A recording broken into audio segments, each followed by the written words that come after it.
Salut les amis, c'est Sofiane, on se retrouve pour un nouvel épisode du podcast. C'est en forgeant qu'on devient forgeron et c'est en galérant qu'on devient humoriste. Voici Galère d'humoriste avec aujourd'hui, moi-même en fait. Voilà, alors c'est la Narcisse Edition. Je me suis dit que pour l'épisode 100, fallait faire un truc un peu spécial.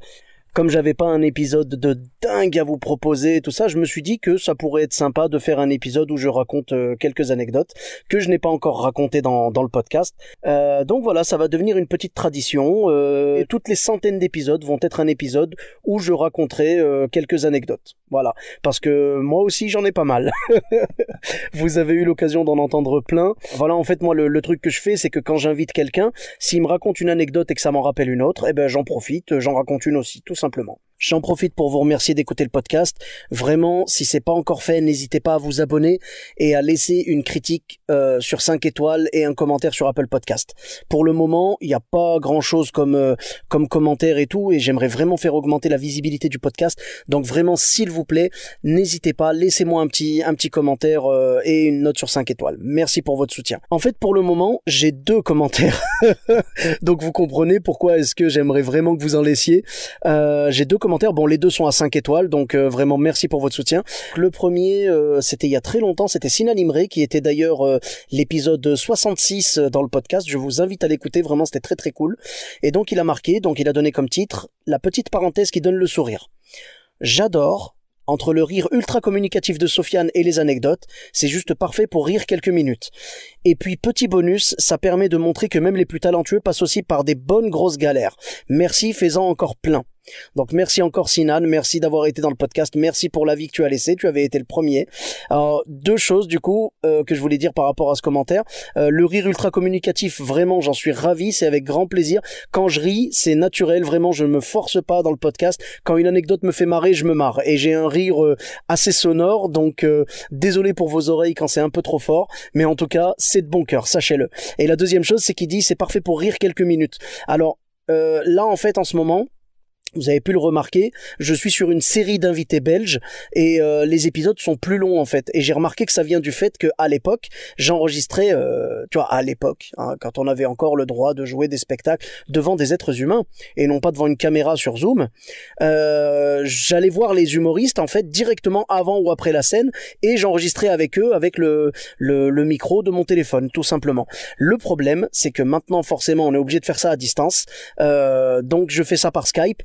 Et comme c'est une conversation téléphonique, bah franchement, on a tendance à plus parler, à plus, voilà, on est tranquille, on est en mode chill vraiment, et on parle, on discute, on part des fois dans des trucs plus philosophiques, plus profonds dans le stand-up, voilà, donc on rigole. Moi ça me plaît, hein, ça me dérange pas, et j'espère que vous non plus. Les épisodes sont plus longs en ce moment. J'ai plus tendance à faire des épisodes d'une demi-heure ou de 25 minutes, une demi-heure, que des épisodes comme avant qui faisaient que 10 minutes, 5 minutes, 15 minutes, voilà.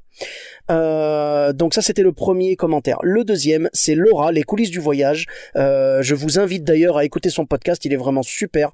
Les coulisses du voyage, vous le trouvez sur toutes les applis de podcast. Et donc elle a noté 5 sur 5, merci encore Laura. Donc le titre, elle a mis un bon moment. Et son commentaire, c'est: je me régale de toutes ces anecdotes, intéressant aussi pour comprendre l'envers du décor de ce métier. Alors merci Laura, et c'est exactement le but du podcast, montrer l'envers du décor, montrer les galères, montrer que quelle que soit notre carrière, débutant, confirmé, semi-pro, star de l'humour, on a tous des galères et on en vivra encore. Voilà. Donc merci beaucoup et je vous encourage vraiment à laisser un petit 5 étoiles et un petit commentaire. Voilà, avec grand plaisir. Je serai ravi de les lire au début de prochains épisodes. Merci à vous. On fait ça dans la bienveillance, tranquillement. Si ça vous plaît vraiment, n'hésitez pas à le dire, ça fait toujours plaisir. Vous pouvez aussi m'écrire sur mes réseaux sociaux, tout simplement, Sofiane Etaï, E-de-T-A-I, partout, hein, Facebook, Twitter, YouTube, Instagram.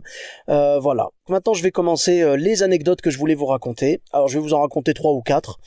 Je vais voir, en fonction de comment se passe l'épisode. C'est un peu comme avec les épisodes que je fais avec des invités, parce que des fois, je leur dis, t'as une anecdote ou deux, donc je commence avec ma phrase, tu avais une ou plusieurs anecdotes à nous raconter. Et des fois, les mecs me disent, ouais, j'ai 1 ou 2 anecdotes, machin. Et puis après, finalement, ils me racontent les 2. Et après, ils disent, ah, attends, il y en a une autre qui me revient, là, et tout. Et j'adore quand ça se passe comme ça. C'est génial, c'est du partage. Et c'est quasiment du spectacle vivant, en fait. C'est du podcast vivant, tout simplement.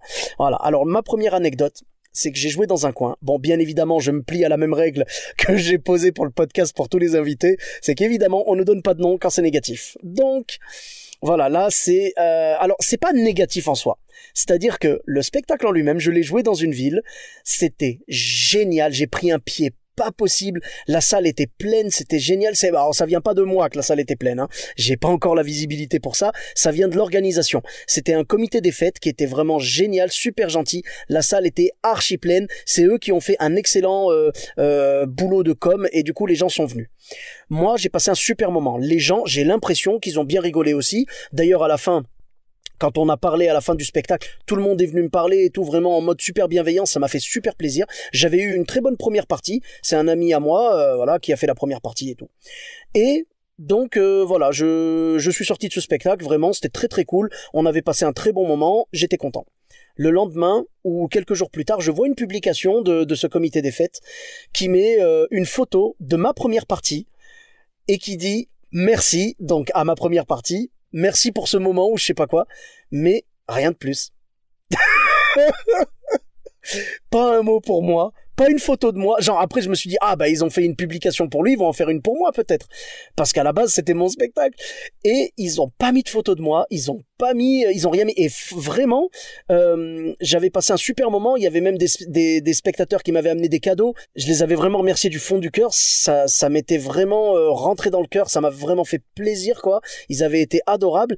Et vraiment, j'ai pas l'impression que le spectacle s'était mal passé au point de pas en parler, quoi. Je dis pas que c'était le spectacle de l'année et qu'il aurait fallu l'afficher dans toute la ville. Non. Mais c'est juste que remercier la première partie d'être venu, mais ne pas remercier le spectacle d'après, je sais pas, ça m'a fait un petit peu bizarre. Mais c'est pas grave. Vraiment, l'équipe, je leur en veux pas du tout. Ils avaient été adorables, mais j'avoue que ça m'a fait tilter, quoi.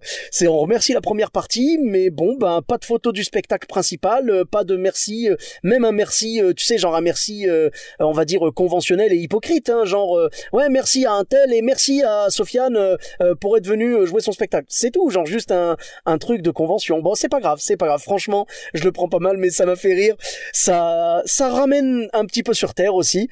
Après, je dis pas que j'étais en mode prétention, j'ai été le meilleur. Non, franchement, ça s'était bien passé, mais comme il y a eu d'autres spectacles qui se sont bien passés. Si vous voulez, s'ils avaient rien mis du tout, ça m'aurait pas gêné du tout. J'aurais pas dit ils auraient dû faire une publication. Mais le fait qu'ils mettent une publication à propos de mon spectacle et qu'ils mettent une photo du mec en disant merci, bon ben moi ça m'avait un petit peu touché, quoi. Enfin voilà, ça m'a un peu fait mal sur le moment, mais bon c'est pas grave, j'en rigole maintenant, il y a pas de souci. Deuxième anecdote que je vais vous raconter. C'est la journée de dingue que j'ai passée pour aller faire la première partie de Jean-Marie Bigard au Zénith de Pau. Alors Jean-Marie Bigard, c'était l'épisode 90, je crois, 90. Et je vous invite à aller l'écouter, c'est génial. Vraiment, j'ai kiffé ma rencontre avec cet homme. Il est gentil comme tout. C'est un gros nounours en vrai. Quand on gratte un petit peu, on voit les blessures qu'il y a derrière et tout. Et c'est quelqu'un qui a un cœur énorme, vraiment, d'une gentillesse et d'une sincérité sans pareil. Et vraiment, sa carrière, il la mérite. J'ai du respect et de l'affection pour cette personne. Vraiment, merci Jean-Marie pour si jamais t'écoutes l'épisode, merci à toi pour ta gentillesse et merci de m'avoir permis de faire ta première partie. C'était vraiment super.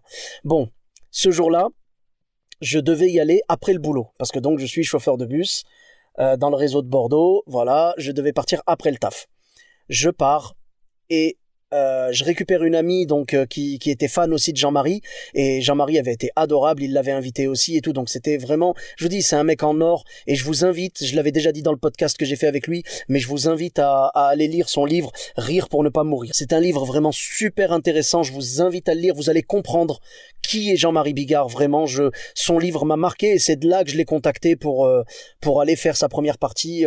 Au total, je l'ai fait 3 fois, je l'ai fait une fois à côté de Strasbourg, une fois à La Rochelle et une fois au Zénith de Pau. Et donc là, je vous parle de celle de Pau.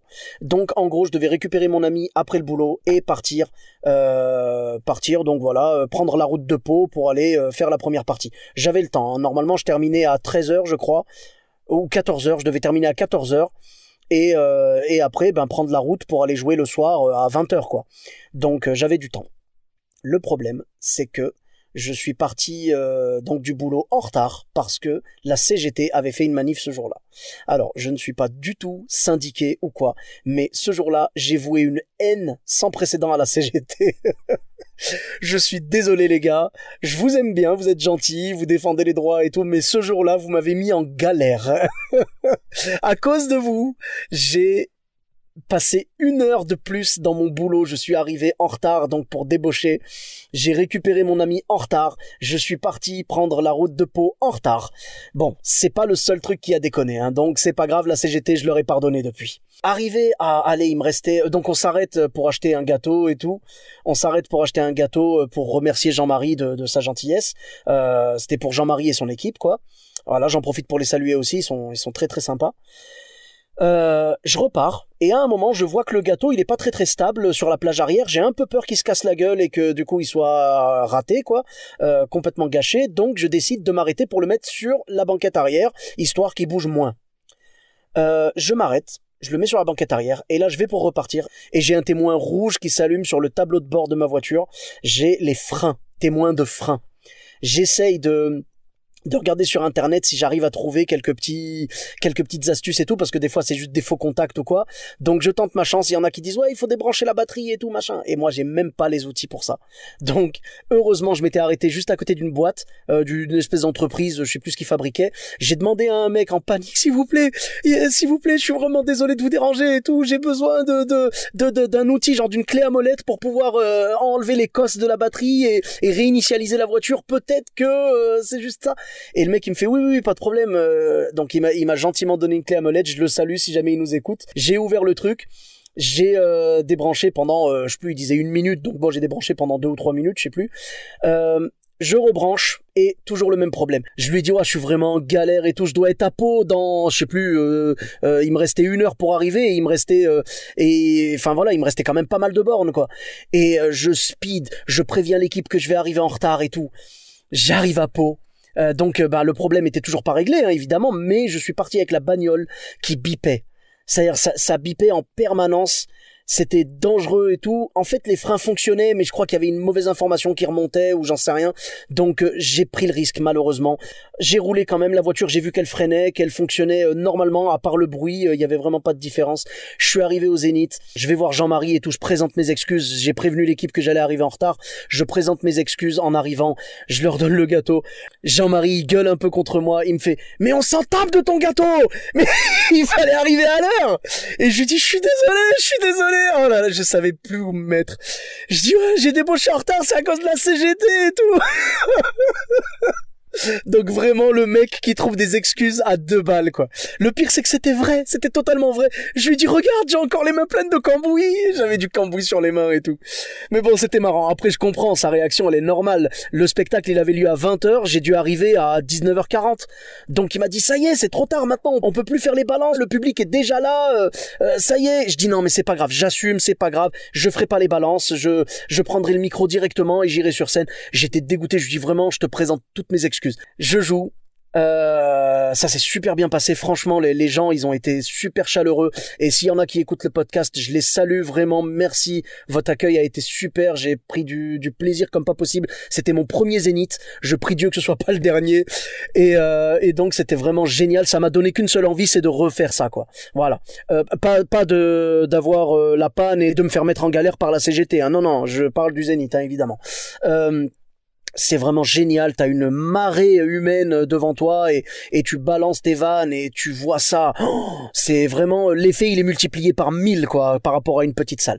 Je termine. Jean-Marie vraiment il a été super gentil parce qu'après il m'a dit ouais mais c'est pour toi que je te dis ça et tout, voilà, il voulait que je sois dans des bonnes conditions, il voulait pas que je sois au dernier moment comme ça. Je comprends tout à fait, franchement je lui en ai pas voulu. Sur le moment ça m'a vraiment fait mal parce que je me suis dit je l'ai déçu et tout et voilà, et je comprends sa réaction, j'aurais certainement eu la même, c'est normal. Voilà, donc après quand il m'a présenté vraiment au top, il a été gentil comme tout. Après je suis monté sur scène, j'ai fait mes 10 minutes, je suis sorti en disant voilà mesdames et messieurs, maintenant je vous demande de faire un tonnerre d'applaudissements pour Jean-Marie Bigard. Ouais, tout le monde a gueulé et tout, c'était ambiance de dingue. De toute façon c'est de l'amour, tu vois, quand les gens viennent te voir comme ça sur scène, ils te donnent de l'amour tout simplement. Le truc se termine, je monte à côté de ma pote, on nous avait trouvé des places en régie et tout, la régie elle était au milieu du public, on monte, on se régale, parce que Jean-Marie Bigard c'est un monstre de scène tout simplement, on se régale, vraiment 1 heure et demie de spectacle ou 2 heures, on a pleuré de rire, vraiment c'était génial. Le spectacle se termine, le spectacle se termine parce que c'est pas fini, hein, ma journée galère. Donc première galère, la CGT, deuxième galère, la panne de ma voiture, troisième galère, c'est là.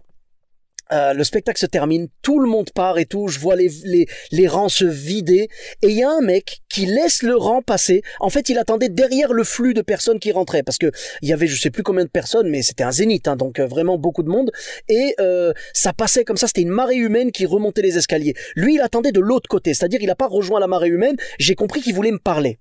Et quand t'es stand-upper, quand tu fais souvent des premières parties, ça peut arriver qu'il y ait des gens qui t'attendent, qui veuillent pas partir tout de suite et qui t'attendent pour te féliciter et te dire bravo, où est-ce que je peux vous retrouver, où est-ce que je peux vous suivre, voilà. Là, moi, le mec, je le voyais et il me regardait fixement, je savais qu'il voulait me parler. Et j'ai rien dit, mais à l'intérieur, dans mon ego, j'étais en mode, ah, je suis sûr qu'il va me féliciter, c'est vrai que ça s'est bien passé, franchement, c'est cool. Et j'étais un peu confiant. Et là, le mec, il attend. La marée de personnes passe et il vient vers moi. Il me fait bonsoir. C'est vous qui étiez en première partie? Donc jusque-là, mon plan se déroule comme prévu. Je lui dis oui, c'est moi.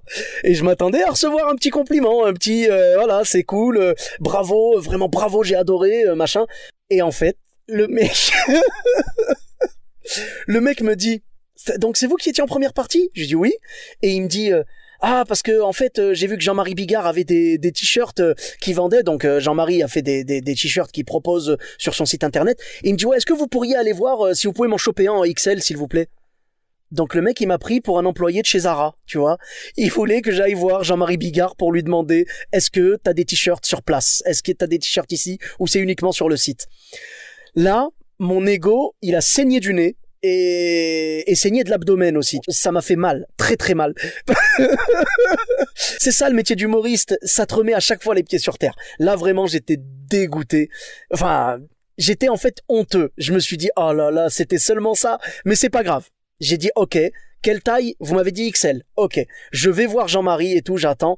Et je vois son manager. Je lui fais excuse-moi, est-ce que tu peux me dire si Jean-Marie a des t-shirts à vendre ici sur place ou c'est uniquement sur le site? Et il m'a dit non, c'est uniquement sur le site. Et donc j'ai dit ok. Et je suis allé voir le gars. Et j'étais content quelque part.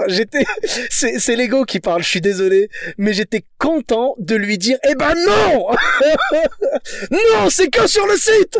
Bon, j'ai pas dit ça comme ça, évidemment, hein. Je lui ai dit, ah, je suis vraiment désolé, il a dit que c'était que sur le site. Et j'étais tellement content de pas lui donner ce qu'il voulait à ce mec, alors qu'il m'avait rien fait à la base. Vraiment, pardon, s'il nous écoute, pardon, je suis désolé, mais sur le moment, limite j'avais envie de rajouter chat. J'avais tellement été blessé dans mon ego, tu vois, que le mec vienne me voir uniquement pour m'envoyer faire une course pour lui. Ah, ça m'avait vexé quoi, voilà. Enfin bref, en tout cas la soirée s'est terminée. Finalement l'équipe de Jean-Marie a pas pu manger le gâteau. Bon, c'était un peu speed et tout, je suis arrivé au dernier moment, tout ça, donc ils m'ont dit de le récupérer. C'est pas grave, je l'ai récupéré, il était très bon. On l'a mangé en famille. C'était très très bon. C'était une tarte aux fruits à 20 balles, à 20 euros. Une tarte aux fruits genre vraiment artisanale et tout, chez un pâtissier très très doué. Et donc 20 euros. Et je peux vous dire que voilà, vraiment normalement j'aurais pas dit le prix, mais j'avoue que pour une tarte aux fruits 20 balles, voilà, c'est vraiment je me suis dit elle a intérêt à être bonne. Ben bon, finalement c'est moi qui l'ai mangée. J'espérais vraiment qu'elle plairait à Jean-Marie et à son équipe. Finalement c'est moi qui l'ai mangée avec ma famille et je peux vous confirmer, elle les vaut les 20 balles. Il y a pas de souci. Voilà, donc c'est ma deuxième grosse galère. La dernière anecdote que je voulais vous raconter, c'est que j'ai joué mon spectacle dans un cinéma. Et j'arrive en fait, j'ai tapé des bornes de dingue et tout, c'était vraiment loin.